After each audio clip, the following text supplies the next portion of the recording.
confiance, crois en moi, que je puisse. L'impossible malédiction, la facile séduction. Quel paradoxe dans ce titre, dans ces deux affirmations, impossible et facile. Pour illustrer ce titre et cette constatation, eh bien, je vous propose d'aller ensemble rejoindre le peuple d'Israël dans les plaines de Moab. À ce moment-là, le peuple n'était pas très loin d'entrer dans le pays de Canaan. Et Israël avait vaincu les Amoréens. C'était parvenu aux oreilles du roi Balak, roi de Moab, et il a pris peur. Alors il s'est dit, il faut que je fasse quelque chose. Et donc il a fait appel à Balaam, qui habitait assez loin au nord de la Syrie, près de l'Euphrate, pour que celui-ci vienne maudire le peuple d'Israël, afin que Moab donc puisse vaincre le peuple d'Israël. Mais le peuple d'Israël, c'est le peuple béni de Dieu, le peuple béni par Dieu, malgré ses fautes. Parce que c'est vrai, quand on regarde tout ce qui s'est passé dans le désert, on pourrait dire, mais quand même, mais c'est le peuple béni de Dieu, malgré ses fautes, ses errements, qui aussi a su en son temps se repentir. Et Dieu dans sa grâce, et nous voyons là toute la grâce de Dieu, Dieu bénit son peuple. Comme Jésus, encore aujourd'hui, bénit son Église. Nous aussi, il nous bénit, malgré nos fautes, nos errements, nos péchés que nous pouvons commettre encore. Jésus bénit son Église fidèle, qui sait reconnaître, bien sûr, ses péchés, ses fautes, ses errements, et qui se repent, et Dieu bénit son Église, car il l'aime par-dessus tout. Dieu va continuer donc à bénir Israël. Et il va l'affirmer, cette bénédiction sans faille, au roi de Moab, par la bouche de Balaam, un homme controversé, cupide, avide de pouvoir, de gloire, d'argent, etc. Mais Dieu sait se servir des circonstances pour accomplir toujours son plan. Et son plan, c'est la bénédiction d'Israël. Ainsi donc, les stratagèmes de Balak, qui, entre parenthèses, est un type de Satan, vont complètement échouer, car Balaam ne pourra pas aller contre la volonté divine, et d'ailleurs Dieu lui a montré un chemin en s'opposant à lui, et notamment avec l'ânesse, on connaît l'histoire, l'ânesse va même lui parler, c'est une chose incroyable, mais Dieu fait des miracles en faisant parler l'ânesse pour contrer Balaam dans ses plans. Et d'ailleurs cela est confirmé dans le livre de Josué, quand Josué va rappeler ces choses, Josué chapitre 24 verset 10, Dieu dit ceci, « J'ai refusé d'écouter Balaam qui a dû au contraire vous bénir et je vous ai délivré de lui. » Donc on voit que Balaam quand même avait quelque chose de mauvais et si Dieu ne l'avait pas contré, ça serait mal passé. Par 3 fois donc, Balaam va être obligé, sous la puissance de Dieu, de prononcer des paroles de bénédiction pour Israël. Paroles que l'on peut comparer aussi pour l'Église et qui doit nous encourager encore en ce jour. Israël, donc la première parole c'est « Israël est béni car Dieu ne le maudit pas ». Nous sommes bénis, nous sommes l'Église bénie de Jésus, alléluia. Nous sommes comme Israël un peuple à part, c'est ce que va dire Balaam à Balak, c'est un peuple à part.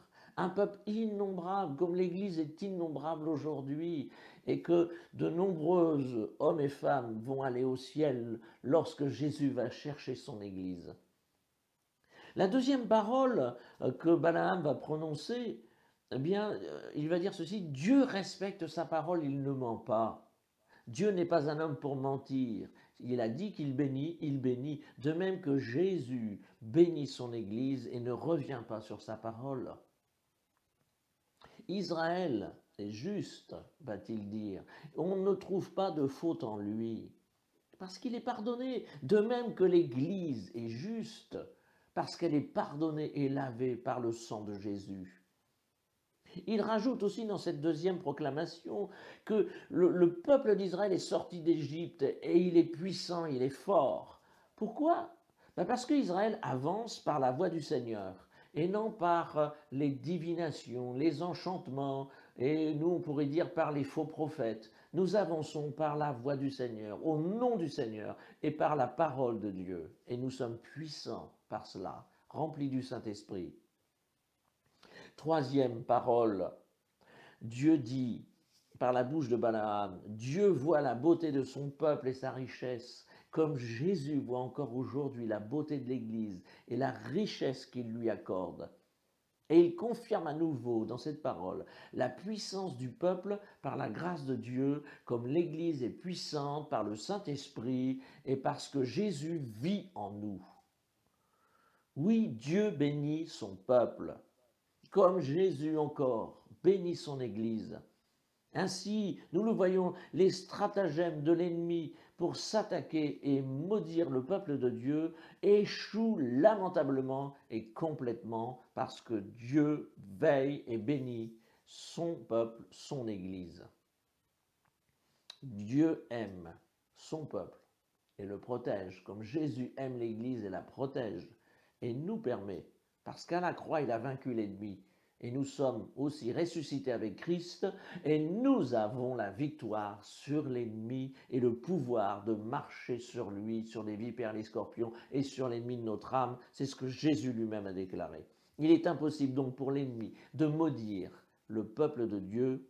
Tout cela donc, tous ces stratagèmes sont donc sans effet. Oui, mais cependant un autre stratagème, et j'arrive au mot facile, va donc fonctionner facilement, et ce stratagème s'appelle la séduction. Stratagème instillé et provoqué par Balaam, comme le précise la parole dans l'Apocalypse chapitre 2 verset 14. On a ainsi les explications de ce qui se passe dans le livre des Nombres par le Nouveau Testament. Et voici ce qui est écrit. J'ai pourtant quelques reproches à te faire. C'est un reproche à une église. Tu as chez toi des gens attachés à la doctrine de Balaam, qui avait appris au roi Balak à tendre un piège devant les Israélites. Il voulait qu'ils participent au culte des idoles en mangeant les viandes provenant de leurs sacrifices et en se livrant à la débauche. Et c'est ce qui va se passer quand on lit la suite de l'histoire d'Israël dans le livre des Nombres. On voit que certains Israélites vont fréquenter les filles de Moab, se livrer à l'impudicité et à la débauche, et ainsi à l'idolâtrie. La stratégie de la séduction, malheureusement, fonctionne à merveille sur le peuple d'Israël, et ça va les conduire à leur perte, en tout cas pour une partie du peuple. Et aujourd'hui encore, ce stratagème malheureusement fonctionne si facilement. Pourtant, Jésus nous a mis en garde. Il a dit, prenez garde de ne pas vous laisser séduire, de ne pas vous laisser induire en erreur.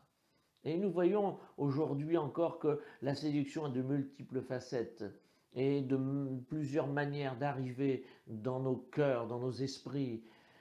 Par exemple, les discours mensongers peuvent nous séduire, les convoitises ou la convoitise des yeux, les raisonnements de toutes sortes que nous pouvons avoir peuvent nous séduire. Et autre chose encore plus simple que je vais vous citer. Je voudrais prendre tout d'abord deux exemples dans 2 des 7 églises de l'Apocalypse. Prenons l'église de Sardes. Je connais ta conduite, dit Jésus, je sais que tu passes pour être vivant, mais tu es mort. C'est une église donc qui pense être vivante et qui donc se séduit elle-même par ses raisonnements parce qu'elle pense être vivante. Cette église ainsi, puisqu'elle pense être vivante, semble bien fonctionner. C'est une église probablement très organisée, bien organisée et certainement une église bien installée dans la ville de Sardes. Donc en apparence, elle est vivante. Mais il lui manque l'essentiel qui démontre qu'elle n'est pas vivante, c'est la vie de l'esprit, la vie que le Seigneur donne à son église. Et c'est une séduction qui est encore possible aujourd'hui d'une manière individuelle et même collective pour chacun de nous. Et il nous faut donc veiller à cela, à rechercher toujours la vie de Jésus, la vie de l'Esprit. Et si nous sommes comme dans la situation de l'église de Sardes, eh bien de revenir à Jésus si nécessaire, comme l'église a été invitée à le faire. Deuxième exemple, l'église de Laodicée. Jésus lui dit ceci: « Je connais ta conduite, et je sais que tu n'es ni froid ni bouillant. Ah, si seulement tu étais froid ou bouillant, mais puisque tu es tiède, puisque tu n'es ni froid ni bouillant, je vais te vomir de ma bouche. Tu dis, je suis riche, j'ai amassé des trésors, je n'ai besoin de rien. Et tu ne te rends pas compte que tu es misérable et pitoyable, que tu es pauvre, aveugle et nu. » Je dirais que c'est une église, quand on l'entend, qu'elle est ni froide ni bouillante, qu'elle est tiède, c'est une église entre deux. Elle n'est pas rafraîchissante. On n'y trouve pas dans cette église le rafraîchissement nécessaire, comme je parlais tout à l'heure de la vie de l'esprit. Elle n'est pas bouillante, réchauffante comme la parole de Dieu qui est annoncée dans l'Église. Souvenons-nous des disciples d'Emmaüs qui ont dit que leur cœur bouillait au-dedans d'eux, ça bouillonnait au-dedans d'eux quand ils ont entendu les paroles de Jésus. Comme quoi la parole de Dieu, ça réchauffe, ça rend l'Église bouillante, le Saint-Esprit rend l'Église bouillante. Mais là, cette Église, c'est un mélange religieux, imbuvable, qui n'apporte donc rien, ni de rafraîchissant, ni de réchauffant, mais une espèce de solution tiédasse, imbuvable. Comme la religiosité sait si bien faire, malheureusement. Et elle se séduit elle-même, cette Église, par ses propres raisonnements, en pensant être riche, par ses biens qu'elle a accumulés. Et d'ailleurs, la ville de Laodicée était une ville très riche, et certainement que cette Église était très riche matériellement. Mais Jésus lui montre que spirituellement, elle est pauvre et pitoyable. Il lui manque l'essentiel. Elle pense aussi être vêtue en apparence, comme le vêtement de la religion, de la religiosité. Et avec cet habit, on pense être vêtu, mais non, on est nu. Ce dont on a besoin, c'est de l'habit de Jésus, le vêtement de la justice, le vêtement blanc, le vêtement des noces pour entrer dans le ciel au repas des noces. Et elle n'a pas cet habit, donc elle est nue. Elle pense aussi voir, et bien voir, mais Jésus est sans appel et dit « mais tu es aveugle ». Elle ne voit pas comme Jésus nous invite à voir. Et nous avons besoin de voir comme Jésus, comme la parole de Dieu voit. Ainsi, nous pouvons, reconnaissons-le, que ça peut aussi nous arriver d'avoir ces mêmes séductions, ces mêmes faux raisonnements. Et là aussi, comme cette Église, si c'est le cas, nous sommes invités à revenir à Jésus parce qu'il nous aime. Et on voit le grand amour de Jésus, de Dieu pour son Église, pour les enfants de Dieu qui sont dans cette situation en disant « mais reviens, repens-toi et achète un collier pour voir, achète un vêtement pour te revêtir. » Et recherche les richesses d'en haut. Alors bien sûr, on ne fait pas le tour des séductions, il y en a tellement malheureusement. Mais d'autres séductions sont possibles, comme je vous disais, des fois c'est des choses encore plus simples. Comme par exemple, s'installer dans la routine ou le confort spirituel. Mais quelque part, ça peut être une séduction qu'on peut avoir. C'est tellement bien d'être dans le confort et dans la routine, on n'est pas bousculé. Par contre, il y a l'opposé, une autre séduction, c'est de rechercher toujours le changement. Changer, c'est bien. Mais il faut tenir compte de la volonté divine parce que le changement doit venir du ciel, doit venir de Jésus, du Saint-Esprit, mais pas de nous-mêmes. Une autre séduction encore possible, c'est de regarder qu'aux défauts des autres, ou ce qui ne va pas dans l'Église, ou les défauts de l'Église, et on n'est jamais satisfait. C'est aussi une forme de séduction quelque part. Et puis, il y a aussi adopter, bien sûr, l'esprit du monde, c'est une séduction. Et puis, encore un dernier exemple, mais comme je vous ai dit, la liste n'est pas limitative, malheureusement. Vouloir tout expliquer, comme la situation actuelle de la Covid. Avez-vous remarqué que depuis un an, et ça a été surtout au début, je me souviens moi j'ai écouté pas mal de choses sur Internet en mars, avril, mai, et même encore un peu plus loin. Maintenant, j'écoute beaucoup moins, mais d'ailleurs ça s'est un peu calmé. Mais on a entendu toutes sortes de choses, toutes sortes d'explications, et ça aussi, c'était une séduction de vouloir expliquer pourquoi il y avait cette épidémie, cette pandémie, et certains ont émis des tas de théories. Et puis aujourd'hui, avec le recul du temps, on s'aperçoit que ces théories tombent par terre parce que c'est pas ça. Je crois que nous devons être sobres et sages, ne pas vouloir tomber dans cette séduction de vouloir tout expliquer. La situation, Dieu la tient dans ses mains, ça c'est sûr, et faisons-lui confiance. Je voudrais terminer et rappeler que nous sommes l'Église de Jésus, une Église bénie de toute bénédiction spirituelle. Ça, c'est une certitude et nous devons la serrer dans notre cœur. Jésus voit son Église belle, pure, magnifique. Pourquoi? Parce qu'il l'a lavée et purifiée par son sang. Et elle est belle et magnifique à cause de cela. Oh, c'est vrai, l'Église sur la terre est parfois défaillante, que ce soit l'Église universelle ou l'Église locale, ou chacun de nous, on peut être défaillant, parce que nous sommes dans notre corps de chair. Mais dans sa grâce, Jésus tient son Église, Jésus pardonne son Église et nous permet aussi de rectifier nos erreurs, de nous repentir quand c'est nécessaire, et nous accueille comme à l'instar du Père qui accueille le Fils prodigue qui revient dans la maison, et nous voyons que c'est le Père qui accourt entourer son Fils. Quel amour de la part du Seigneur! Oui, Dieu, Jésus aime l'Église, et il la voit belle, et il la tient, et il la soutient, et il nous soutient. Alors aujourd'hui, dans ces temps particuliers qui continuent et qui perdurent, qui certes étaient annoncés, puisque Jésus nous a prévenu qu'il y aurait des épidémies dans le monde, mais qui nous a, c'est vrai, aussi surpris sur un certain point.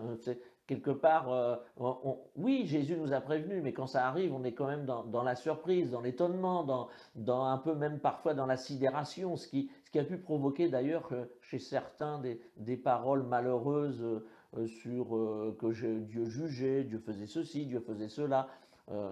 En tout cas, ce qui est sûr, je le répète, c'est que Dieu tient la situation dans ses mains et nous pouvons lui faire confiance. Alors veillons plus que jamais pour ne pas être séduits comme Israël s'est laissé séduire par les femmes moabites. Ne nous laissons pas séduire. Cherchons le Seigneur. Cherchons sa volonté. Demandons aussi des révélations pour le servir efficacement dans les circonstances particulières que nous vivons. Nous avons besoin que Dieu parle à notre cœur. J'ai besoin que Dieu parle à mon cœur.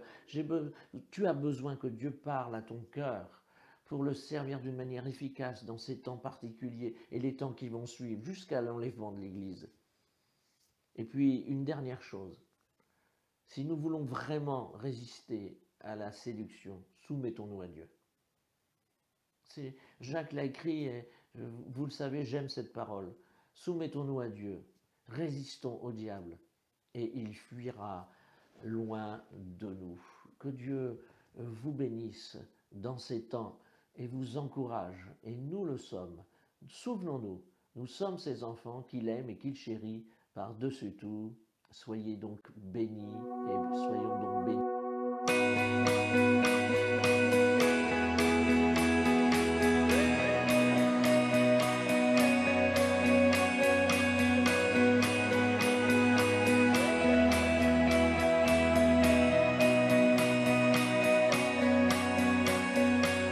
Transforme l'eau en vin,